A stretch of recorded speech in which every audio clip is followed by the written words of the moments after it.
Alors, nous quittons ce sujet. On va juste prendre un élément. Nous avons un dernier élément là. C'est un reportage de quelques minutes sur le Burkina Faso. Oui, le Burkina Faso. Donc, on va suivre l'élément et on revient pour conclure l'émission.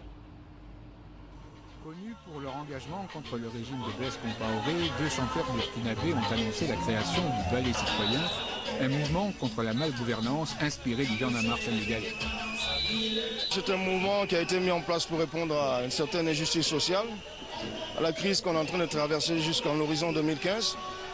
Ça s'impose parce que, si vous voulez, il n'y avait pas de structure susceptible d'aspirer toute cette jeunesse combative qui avait besoin de changement. Assainir pacifiquement le Burkina Faso avec un nettoyage démocratique, économique et financier des institutions. Créé il y a une dizaine de jours à peine, le mouvement compte déjà plus de 2000 adhérents. Nous, on agit de façon spontanée. Une démocratie, c'est le respect de la Constitution, raison pour laquelle on s'élève contre la modification de l'article 37, on s'élève contre le Sénat, on s'élève contre la malgouvernance. On rêve d'un Burkina normal. La succession du président Blaise Compaoré au pouvoir depuis 1987 agite de plus en plus le Burkina Faso. Une révision de la Constitution permettrait au président de se représenter en 2015. La jeunesse citoyenne se mobilise. Voilà, nous revenons donc sur ce plateau après ce reportage sur la lutte, une manifestation dont c'est au Burkina Faso contre la mauvaise gouvernance selon cette association. Alors, quand on voit quand même tout ce qui se passe autour du président en place, qui, ma foi, est très très engagé dans la résolution des crises sur notre continent, et qu'on constate aussi qu'il y a des soulèvements pareils, on dénonce la mauvaise gouvernance de la part du régime en place. J'ai envie de dire, Monsieur Noah Sadio, je vais commencer par vous. Qu'est-ce que ça vous fait de voir? Vous savez, Blaise Compaoré m'inquiète. D'abord, vous savez comment il est venu au pouvoir. Ça a attristé toute l'Afrique. Je ne peux pas manger dans le même bol que M. Baoulin, que j'ai découvert, ou M. Menessi, et qu'un jour, on me dit que c'est moi qui suis coupable de sa mort. Quand vous lisiez Sénène Andrea Mirado, ça vous fait mal. L'homme là, quand on prononce son nom devant moi, ça m'attriste. Je ne voulais jamais en parler. Alors, quand lui il veut s'accrocher au pouvoir comme ça, c'est parce qu'il a peur des lendemains qu'il arrête. Parce qu'il sait que s'il n'est plus au pouvoir, il est démuni et il rendra compte au peuple burkinabé. Parce que Thomas Isidore a laissé des enfants, il a laissé une famille. Il a fait trop de conneries au Burkina, même sa famille. Vous saviez l'affaire Al Jongo, du nom du célèbre journaliste. Alors, des casseroles comme ça, quand on les traîne, on n'a pas envie de quitter.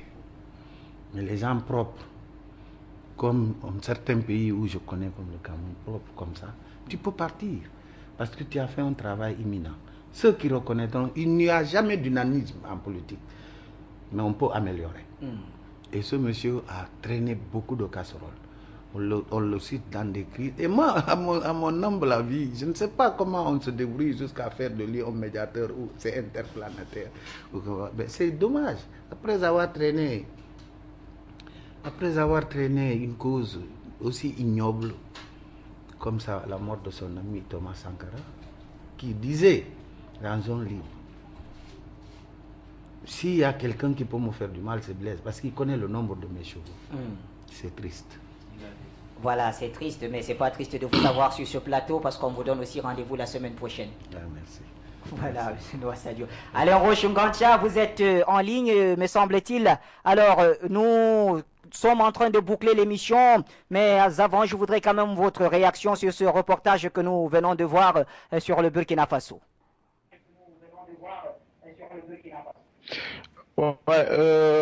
Merci encore une fois de plus.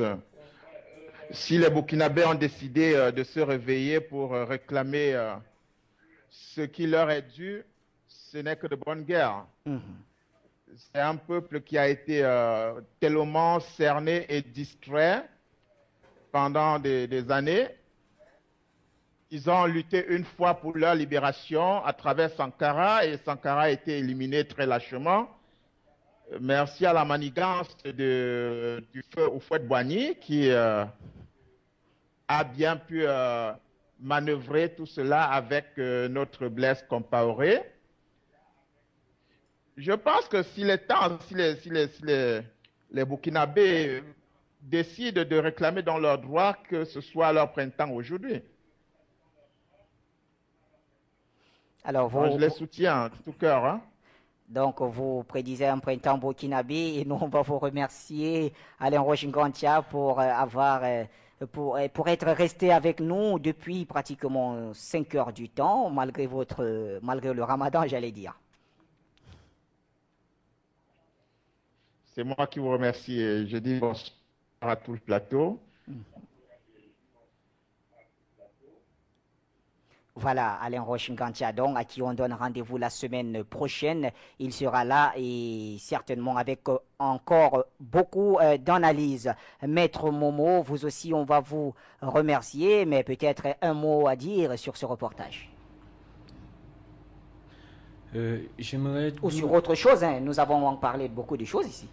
Non, je voudrais parler un peu de Blaise Compaoré. Je vous en prie.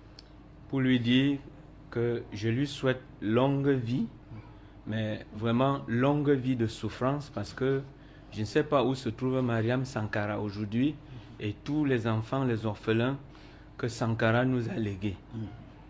Je dis merci à la chaîne Afrique Média. Je dis grand merci à M. Bachir qui a la sagacité de repérer les panafricanistes et de les appeler pour qu'ils viennent apporter leur contribution à l'émergence véritable de l'Afrique. Je dis bonsoir à tous les téléspectateurs et à la prochaine. À la prochaine, Maître Momo. Vous revenez certainement la semaine prochaine. Président Bandakani, le président du nouveau mouvement populaire, ça se trouve au Cameroun. Président, je voudrais quand même vous demander, est-ce que le parti est engagé pour les législatives? Et vous d'abord, j'ai dit que quand je me réveille le matin, en me rasant, je ne pense pas aux législatives, aux municipales. Nous n'y allons pas, nous l'avons dit. Ah oui. Mais permettez-moi quand même de dire un mot sur le médiateur je vous en prie, interplanétaire. Quand Sankara avait fait de ces pays la fierté de l'Afrique, la fierté, en moins de 4 ans, Sankara a sorti ces pays de la pauvreté, il a éradiqué la faim et il a mis ces pays sur le rail de la dignité. Alors, ce monsieur est venu dire qu'il a rectifié. Et vous connaissez son bilan? Depuis qu'il a rectifié, je ne parle pas de son entourage qui s'enrichit, c'est ces gens qui l'ont placé partout, qui pillent le pays. Il a fait de ce pays une sous-préfecture de la France, qui dépend de l'extérieur à plus de 50% de son budget. Wow. Voilà la performance du médiateur interplanétaire. Mais ce que je voulais dire, c'est que il va aller faire les médiations, même dans les planètes. Mais chaque fois, quand il rentre dans son palais, le fantôme de Sankara le regarde. Le fantôme le regarde et il n'aura pas de paix. J'ai parlé ici du printemps. Vous avez vu, ça a commencé. Vous venez de montrer. Le docteur Ménissi a dit aujourd'hui que c'est un plateau qui était prophétique. Il a dit ça. Le printemps qui est en train de commencer là, va le balayer. Traître, grand traître d'Afrique et son complice de Côte d'Ivoire. Parce que pour que l'Afrique ait la paix, il faut que, comment on dit, l'œuvre de salubrité panafricaine. C'est-à-dire, quand on parle de salubrité, ça veut dire qu'on balaye les ordures. Ouais, les ordures. Donc, le vent là qui est en train de souffler doit le balayer, lui et son complice de Côte d'Ivoire, pour que le continent retrouve, n'est-ce pas, se réconcilie totalement avec l'idéal du grand Thomas Sankara.